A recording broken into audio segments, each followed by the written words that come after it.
చాలా దూరం carry forward చేస్తాం. ఇంకో హీరోని అడుగుతారు, ఇలా అన్నాడు శివాజీ, క్షమాపణ చెప్పాడు కదయ్యా అని అంటారు.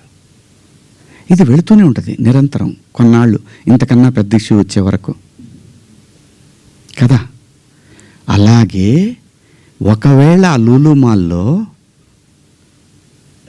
నిధి అగర్వాల్ పాపం ఆ పిల్ల బట్టలు ఏదన్నా ఒకటి జారితే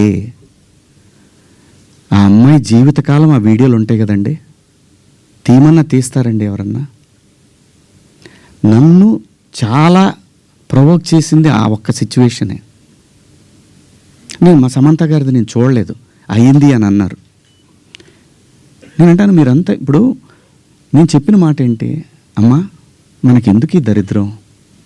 ఇట్లా జనంలోకి వెళ్ళినప్పుడు కాస్త మంచి బట్టలు మీరు ఏమన్నా వేసుకోండి, చీరలు కట్టుకుంటారు. ఇప్పుడు మీరు వచ్చారమ్మా, చక్కగా నిండుగా వచ్చారు.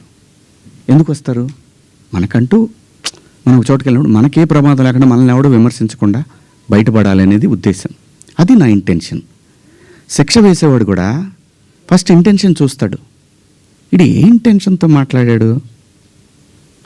జడ్జి అయినా, ఈవెన్ కేసు తీసుకునే ఎస్ఐ అయినా ఉమెన్ కమిషన్ దాకా పోవాలన్నా. అయితే ఈ రెండు పదాలు నాకంటే పెద్ద పదాలు ఎవరు వాడలేదు ఈ పరిశ్రమలో.